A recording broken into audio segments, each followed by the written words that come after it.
อต้อนรับเข้าสู่ Encanto Channel นะคะ คลิปนี้พาเข้าครัวอีกแล้ว เดี๋ยวเราจะทำน้ำพริกกันนะคะ เป็นน้ำพริกแจ่วปลาร้า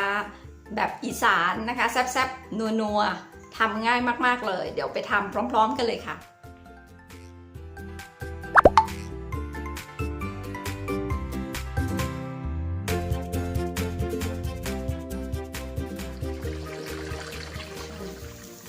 เรานำทั้งพริกกระเทียมหอมแดงมะเขือเทศนะคะ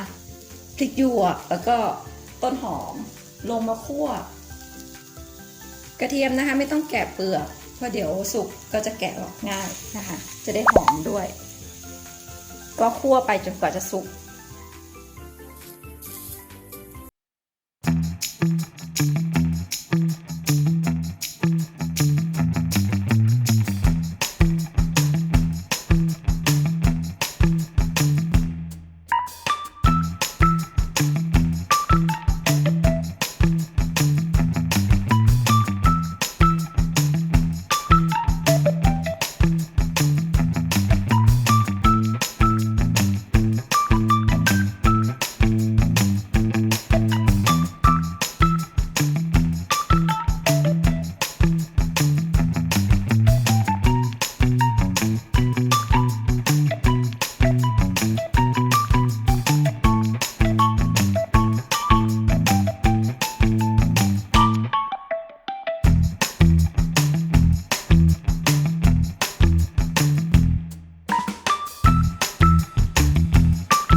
ทั้งผักสดผักนึ่งผักลวก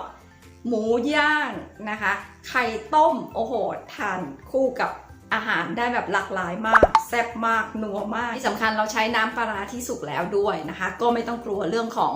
พยาธิหรือว่าเชื้อโรคต่างๆนะคะคลิปนี้นะคะปุ๋ยก็หวังว่าจะเป็นประโยชน์อีกเช่นเคยนะคะเป็นไอเดียให้กับเพื่อนๆลองไปทำทานที่บ้านกันแบบง่ายๆแซ่บๆนัวๆนะคะสำหรับใครที่ชื่นชอบปุ๋ยฝากกดไลค์แชร์ Subscribe นะและอย่าลืมกดกระดิ่งด้วยนะคะจะได้ไม่พลาดใน